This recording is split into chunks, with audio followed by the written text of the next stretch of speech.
What up? This is Scott from Unleash the Archers, and you're watching Richard Metal Fan. Hey everyone, welcome back to another episode of Richard Metal Fan Interviews. This is episode number 108. And today's guest, we're talking to Scott Buchanan. Scott is the drummer for the band Unleash the Archers, a heavy metal, power metal band from Vancouver, Canada.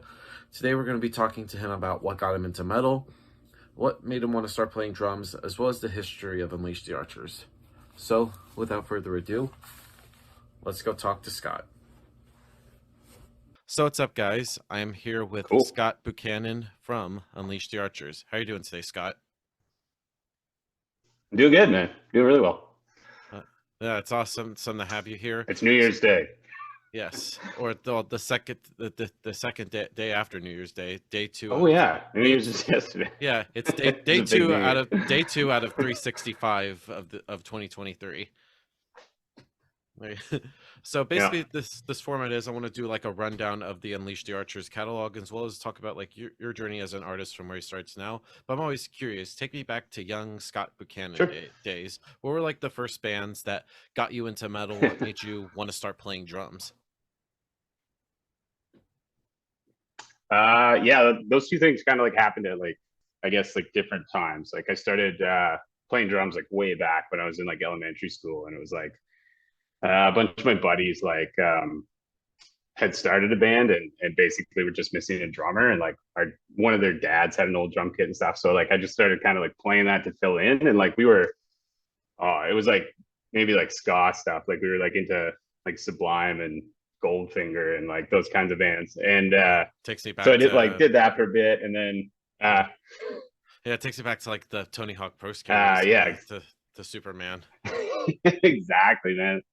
Like hang ups and stuff. Yeah, that was yeah, and then I did like some more punk bands after that, like in junior high with other buddies, and like nothing that ever yielded a recording or anything like that, but it was all like Warped Tour bubblegum punk stuff. And then I kind of like stopped drums for a long time, and then went to university, and that's kind of when I got into metal. And I met Braden, who was the original guitar player for UTA, and same thing, like they kind of had a vocalist in place and like a bass player and stuff, but they didn't have a drummer, and I was like, oh, I used to play drums, kind of thing.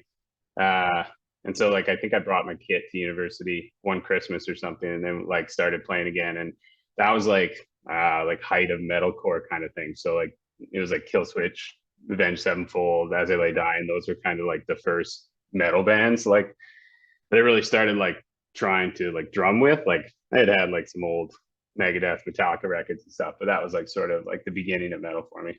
Awesome. And were you in any bands before you joined up Unleash the Archers? Yeah, this was like that band we started. It was it's called From the Shadows. Super moody, and it was exactly that. We were like kind of sorry, did you lose me there? Yeah, you're good. Sloppy. Yeah, it's all good. We were just trying to like do the metalcore thing, and it was like yeah, it was all screaming. Like there was some clean vocals, but I don't know. There are demos out there maybe somewhere, but like on like an old MySpace page or something. But that band kind of when that don't when that band when that band sort of fell apart, that's kind of what like led to UTA. Like it was Braden and Britt that really wanted to kind of fire up another project. And so yeah, and then I was kind of there as well and part of that, and we started what is UTA today out of that. So yeah, so you pretty much knew like Brittany and Braden. That was like 2007 when Unleash the Archers formed, right? Yeah, or 2008 maybe. Yeah, you might be right. 2007. Yeah, and it's hard to believe 15, well, now going on 16 years of Unleash the Archers. Do you think you'd ever thought this band would still be around 15, 16 years later? Yeah, no clue, man. Like that, yeah, that blows my mind. Like, yeah, thinking back, like how far this has come, and like how long it's gone on, and like the fans and how people are into it. Yeah, like every day, I just can't believe it. Yeah. Yeah, and tell me about like that first demo, self-titled. Where is that recorded at? Because I know two of the songs were actually then re-recorded for Deal the Devastation.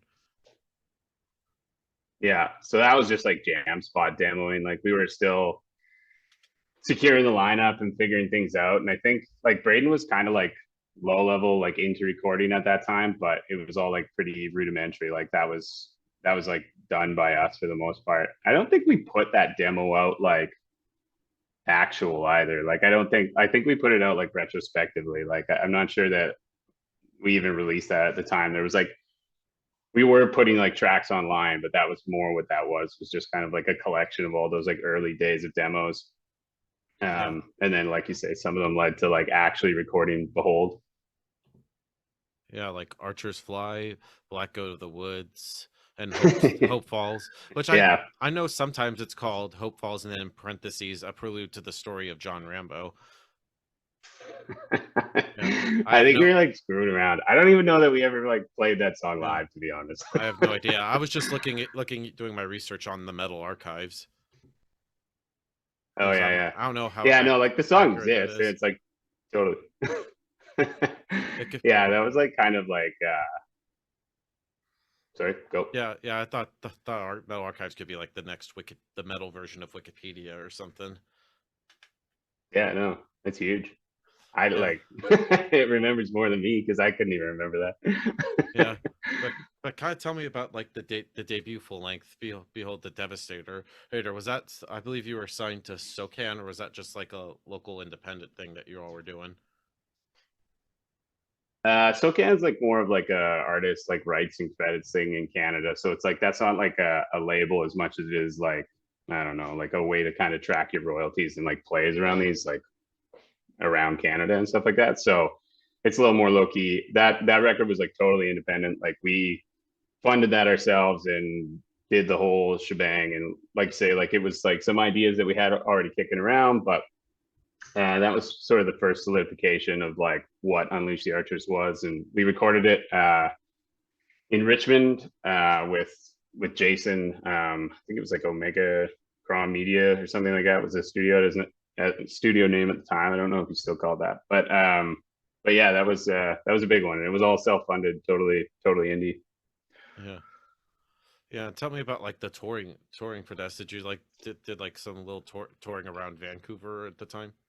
Yeah, dude, this was like total DIY era. Like so we man, we were like this was like we were touring with Archon Legion, like BC and Alberta, which like because like Archon was like Grant and Andrew's first band, and we were like in the scene sort of at the same time. But I think they were already like a bit more well established than us, so they kind of like like I don't know if Grant was booking the shows or something, but like we were did some Up Island tours, we did some like BC Alberta stuff, and then I don't know. I think we got across Canada with that one, but I might not have been drumming because I think I was like in a car accident and I couldn't do the Oh tour. shit! And I think that was like our first like cross Canada tour, and they got as far as Quebec maybe, but like that was a pretty big step at the time. Yeah, Oh, damn, that's crazy. I never even knew all about that.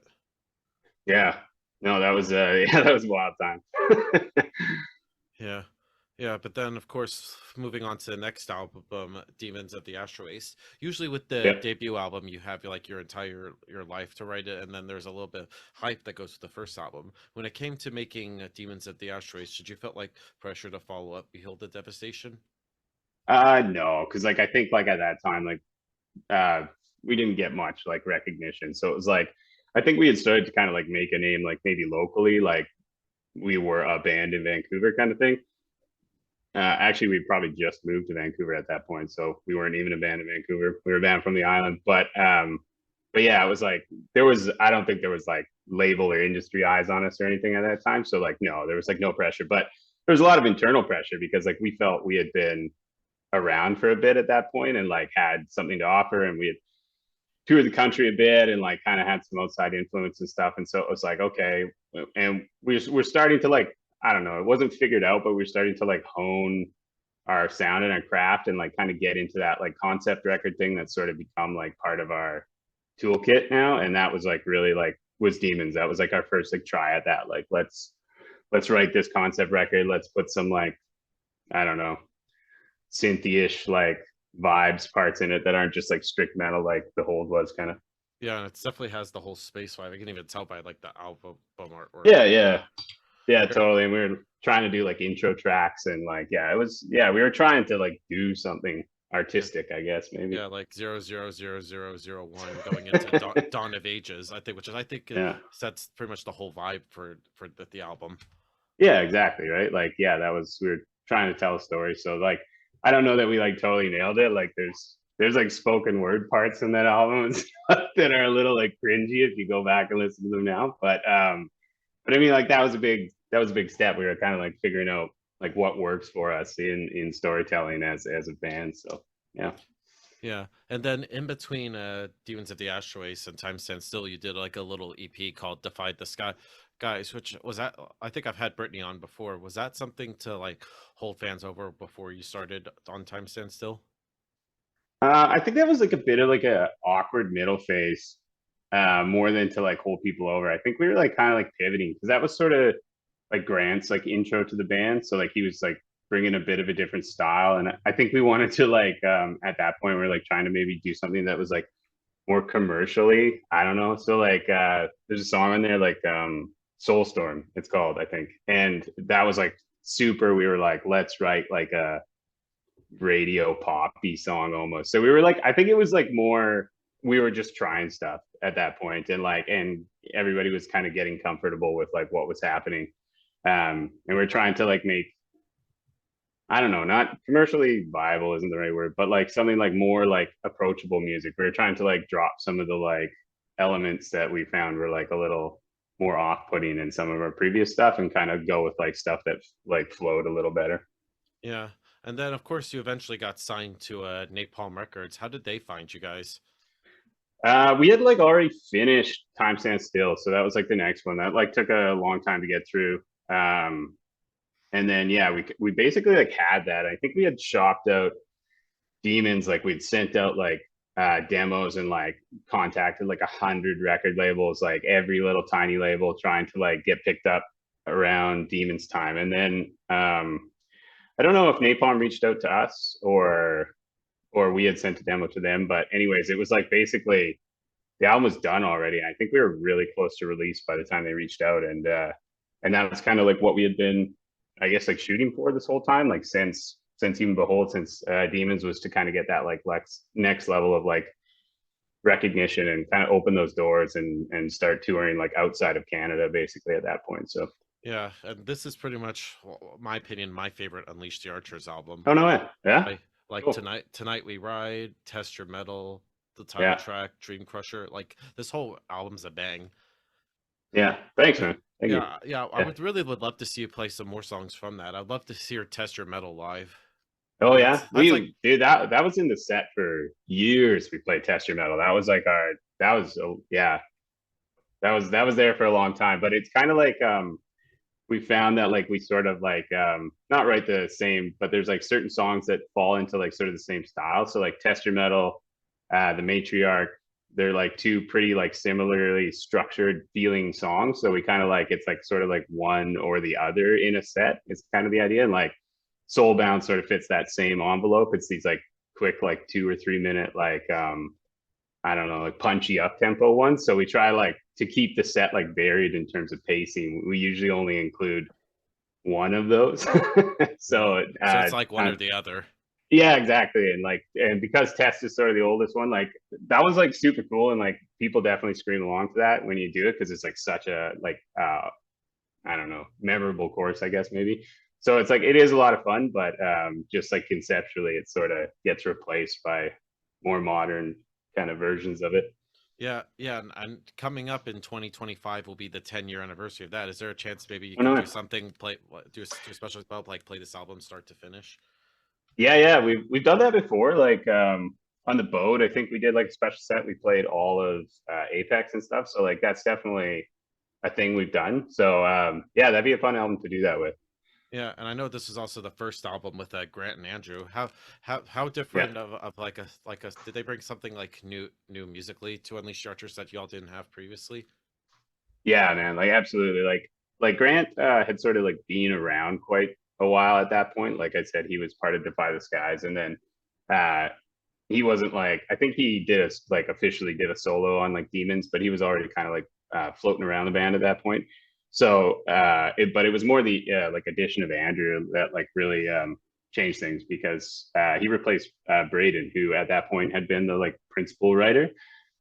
So he kind of like stepped into that role, and not as much on Time Stand Still because there was quite not quite a bit of it, but some of it was already written, so we had like less of like a full control over that one. But then like going forward, like he definitely changed things up, and it's like yeah, I don't know, maybe a second era kind of thing, starting with Andrew, maybe.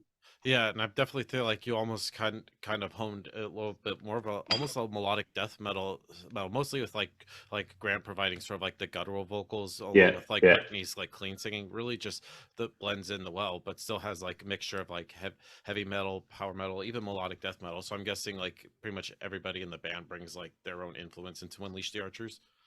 Yeah, that's exactly it, man. Like we've always been like pretty open with like writing whatever you want, and everybody kind of exactly puts their own spin on things. It's like it's becoming like more, I guess, like homogenous. We all sort of like work together a bit more in terms of shaping it now. But yeah, exactly. Like you always can put your own thing on it, and that kind of determines it. Or like, you know, wanting to write a song of a certain style, or you're like whatever. Like, yeah, that always had that kind of influence possibility. Yeah. And then moving on, we got Apex. I love this album. Sick. Thank you. It's at the part of like a new concept.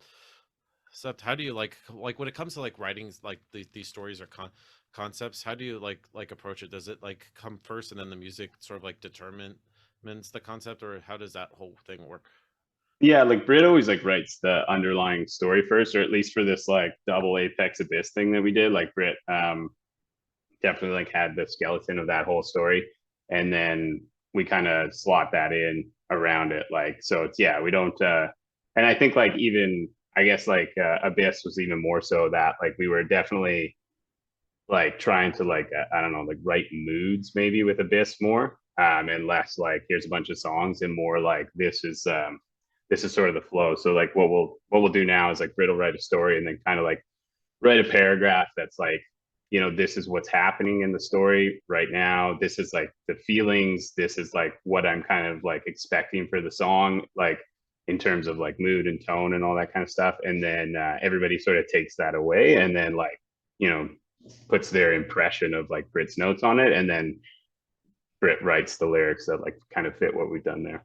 Yeah, and when I heard this album for the first time, I almost feel like I hear like an influence of like Iron Maiden with like the harmonizing Yeah. guitars, the melodic Yeah, totally. choruses, especially in Yeah. songs like Shadow Guide and Matriarch. And obviously I'm wearing my Matriarch shirt for the occasion. Nice, nice. But I do think also like some other songs like Cleanse the Bun line has more of like a slower kind of burning thing, as well as like the story of like the immortal and the matriarch. And I feel like this is pretty much one of the best modern metal albums, especially in this generation. Oh, thanks a lot, man. Yeah, no. Yeah, people really did that record, and like honestly, so did we.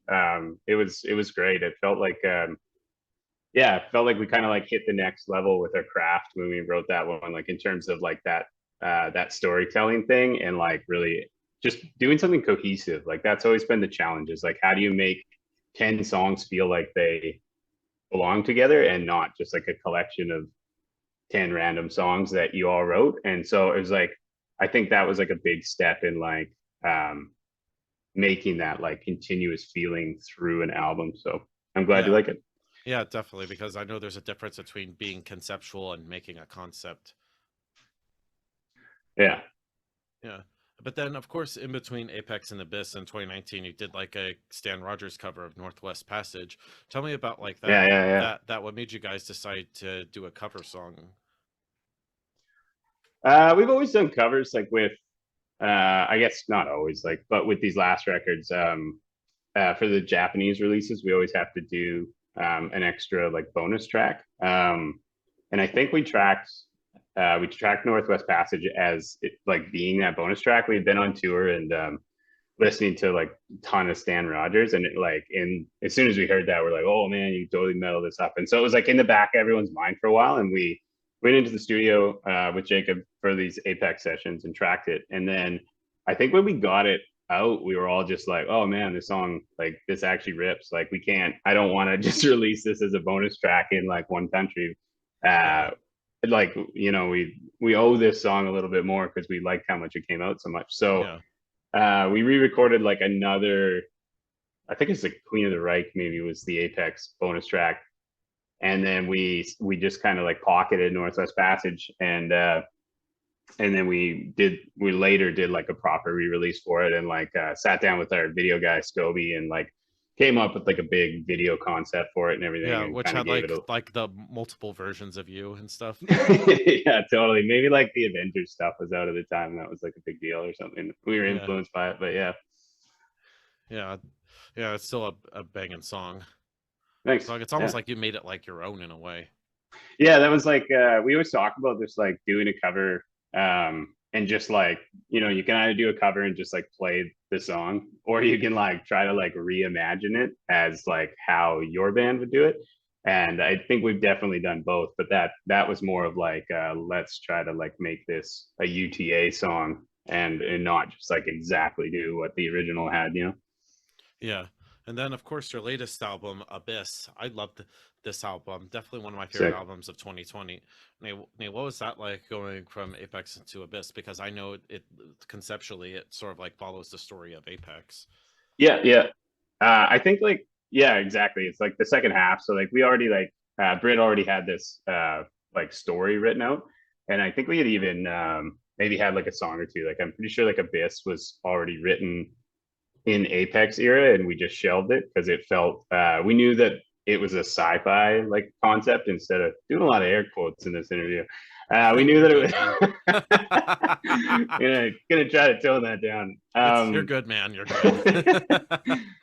We knew it was like a sci-fi thing. And I think when we first like heard Abyss, we were like, oh man, this totally doesn't fit Apex. It's more of an Abyss track. So I think we shelved that one. And then maybe I think there was also like the riffs that became Faster Than Light we might have had already, and a couple other things like that. So we yeah, I think it was just like sort of the I don't know, furthering of our craft here. Was like we refined more like what a concept album meant for us, and like trying to write a more cohesive mood, and like, things that we wanted to play live, and kind of like, I don't know, everybody just evolved a bit. And I think it's like yeah, it was a much more like uh I don't even know what the word is. Like it had a lot of flow. It was a good like Yeah, it flowing just goes. record. It So just each track just goes into like in like one yeah, into the other there. And I yeah. just think it's a great. I know it's an interesting time because of course, right? I think was like, did you like make this album like before the pandemic? Yeah, yeah, because like when you do a record, you have to like submit it to the label, or at least like, I don't know, at Napalm. I don't know how other labels work. I'm sure they're all like this, but you have to give quite a bit of leeway because they got to do like a big marketing run up, and they can only do so many releases like every quarter. So you have to like, I don't know, give them like 6 or 5 months notice or something, so that they can get everything like together and planned for your release. So I think we had like finished that record like um and like basically submitted it, and everything was planned, and like tours were being booked, and it was going to like festivals, yada yada yada, and then COVID like right at the beginning of it. Yeah, So because I know you were like doing a tour at Dragon Force, and then right in the middle of it, you were like, yeah, we got to get home. dude, it was like, yeah, we were like 5 days on the road or 6 days on the road. Like everybody was just like starting to get to know each other, and like, and yeah, you're kind of getting in the pocket. And then we woke up on the bus that morning, and like our TM was like kind of woke everybody up and was like, yo, the show's canceled. We're kind of like, we're probably just going to drive to the next town. And then it's like an hour later, it was like, the next 3 shows are canceled. We're going to like figure out what we're going to do. And then everybody went for lunch. And then by the end of lunch, it was like, we're booking plane tickets home because we might not be able to get out of the country. It was like, oh Oh gosh, shit. like things escalated like so quickly that morning. So yeah. Yeah. Yeah. Yeah, and I noticed like during the pandemic, you did like a live stream where you played pretty much Yeah. most of the songs from there. There was that like over. It was like in Vancouver, or was the stream Yeah, based?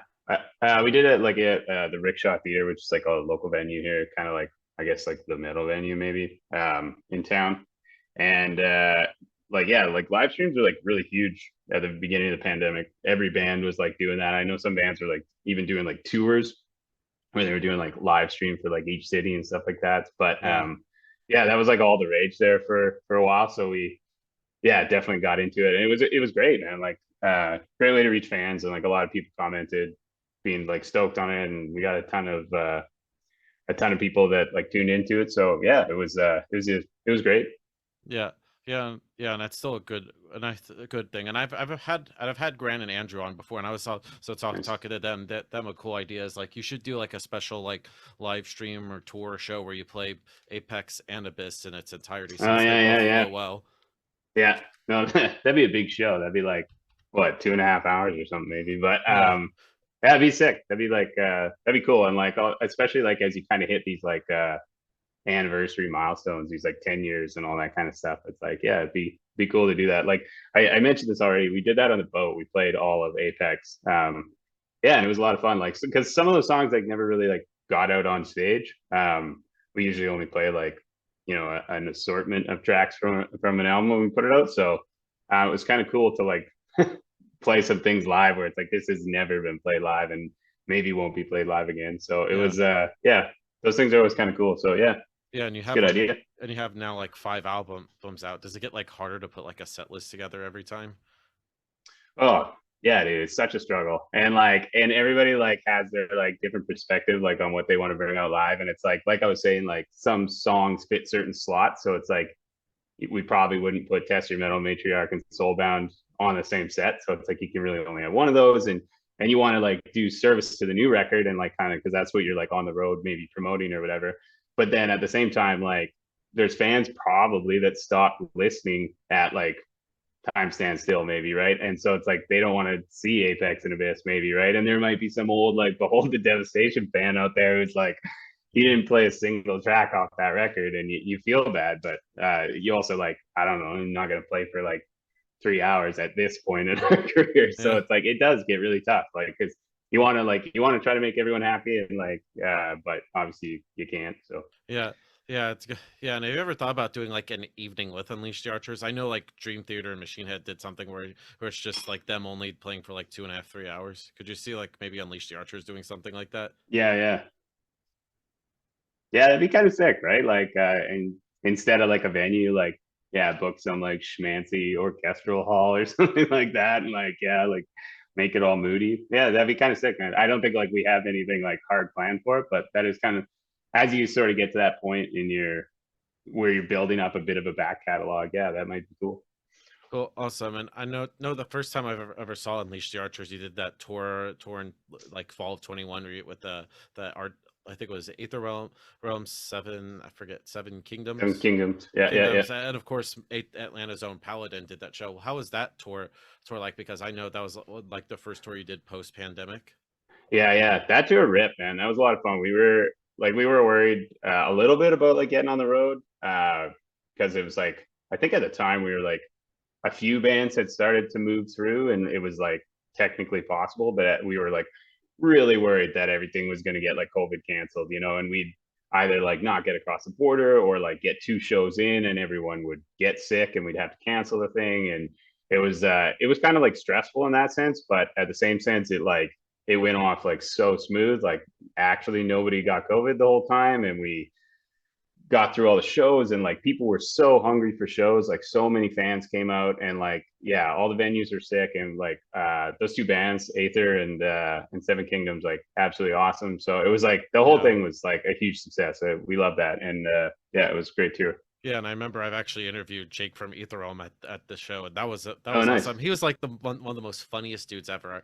Dude, yeah, he's Especially awesome. he was showing they made like Etherealm socks with like their little logo, which is Oh yeah, yeah, fun. Britt I has a thought pair that of those. Yeah. Yeah, and I thought they had like signed potato chips. I thought that was like the funniest shit I've ever seen. Oh man, they do like a random merch item every night and like get like I don't know, the whole tour package is like signing like some like Yeah, exactly bag of chips or something. Yeah, they were yeah, they were great guys.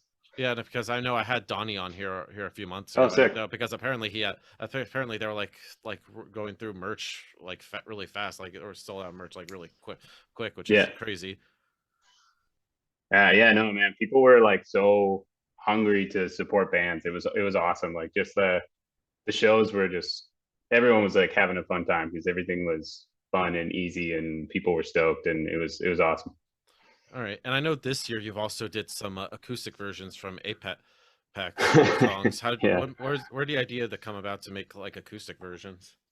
I think like we wanted to do like so we had done an yearbook release, which is like that big like commemorative book or whatever for Abyss. So it like had all sorts of like behind the scenes like recording stuff and photos and blah blah blah. And we never did that for Apex, and we kind of we wanted to like have them both as like a match pair, given that it was like that double concept album. So uh yeah, in order to release those, we kind of needed some like extra content, like another EP and stuff that we could like link to it. So yeah, Andrew basically did those like in the, I don't know, in the studio, I guess you'd call it his studio. So they're like more like put together like reimaginings of some of those tracks, but they both turned out awesome.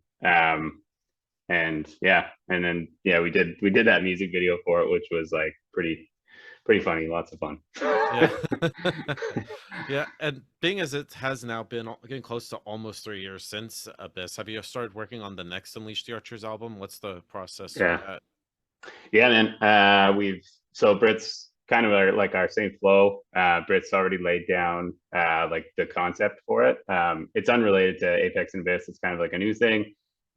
She just kind of like put together a story and kind of outlined all the songs. And this one's kind of interesting because everyone's been taking a bit more of a crack at writing. Nick, our bass player, joined it, and he's putting some tracks together. Grant's put a bunch of tracks together, and so is Andy. So yeah, I think this one's it's gonna be a slightly different feeling, which I think will be cool. It's kind of like yeah, Apex and Abyss were like really big for us. So there's sort of like a question of for us anyways, like how do you follow this up, right? So yeah, I think it's good that everyone's kind of like stirring the pot a bit differently, and hopefully we get some kind of new sound out of it. I think we like might even have the studio booked already. So we started in like March recording, I think. So if everything goes smoothly, I think that kind of leads to a fall release, something like that. So Awesome. And kind of in the end, to kind of wrap things up, what's next for Unleash the Archers in terms of tours and stuff? You know, I'm looking forward to seeing you at Prague Power this September. Is just oh, sick! You anything. got tickets? Yeah, nice. Yeah, yeah. Who knows? Maybe I could try to also view the whole band there, since I got pretty much everybody Yeah, for sure, man. individually. Like, it would be cool to like get all Yeah, of you together for an interview. Hopefully, you'll yeah, have yeah, the new album out by then. I'd love to chat with you. Yeah, about that. There's just anything else you want to plug? yeah, yeah. Do you I mean, no, that's it. Yeah, we're doing Mad with Power as well, like Kai's Festival, and then Prague Power. So yeah, both of those would be huge. The new album, I wish I had something more concrete, like a date or like we'd already written it, but keep your eyes peeled. But do you go to Prague Power every year? Or is this like Yeah, part of your I go. I went last year, and I went okay? in 2019 and 2015. Yeah. So yeah, Okay, sick. definitely. Yeah. But this year's lineup's so goddamn good. I'm gonna go to all 4 days.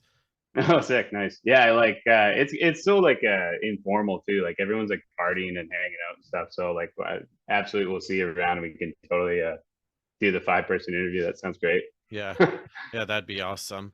So before we go, just want to thank you so much for your time. It was a good conversation. There's just any final words you want to say to close this out? No, just thanks for all the support, anyone who's supported us, and hopefully we'll see you on the road. Awesome. So everybody, Scott Buchanan from Unleash the Archers. We'll see you next time.